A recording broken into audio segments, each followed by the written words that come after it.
ଆମ ଜୀବନର ଅତି ନିଜର ଆଉ ଆପଣାର ଏହି ସମୁଦ୍ର। କେତେ ଲୋକଙ୍କର କେତେ ଯେ ଗହନ କଥାକୁ ନିଜ ଛାତିରେ ସେ ଲୁଚେଇ ଦେଇପାରେ ଅବିକଳ ମାଟିଏ ପରି। ମୁଁ ଯେବେ ବି ଏ ସମୁଦ୍ରକୁ ଭେଟେ ତା କୂଳରେ ଛିଡ଼ା ହୋଇ ମୁଁ କହି ଚାଲେ ମୋ ଜୀବନ ଜଞ୍ଜାଳର ସୁଖ ଦୁଃଖକୁ। ଆପଣାର ଭାବି ବହିଦିଏ ଚାପି ରଖିଥିବା ଆଖିର ଲୁହକୁ, ଖୋଲିଦିଏ ମନରେ ଗଣ୍ଠି ପଡ଼ିଥିବା ଅକୁହା କଥାକୁ।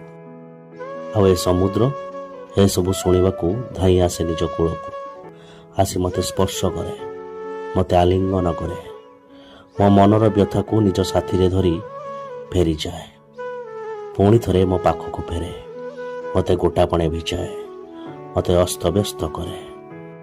ଦେହଟା ତା ପ୍ରେମରେ ଭିଜିଲା ପରେ ଆତ୍ମାଟା ଯେମିତି ଶାନ୍ତ ପଡ଼ିଯାଏ, ଦୁଃଖ ଯେମିତି କିଛି ପାଦ ପଛକୁ ଘୁଞ୍ଚିଯାଏ। ମୁଁ ଜାଣିନି ମୁଁ ସମୁଦ୍ରକୁ ଭଲ ପାଏ, କିଏ ସମୁଦ୍ର ମୋତେ ଭଲ ପାଏ, କିଏ ସମୁଦ୍ର ମୋତେ ଭଲ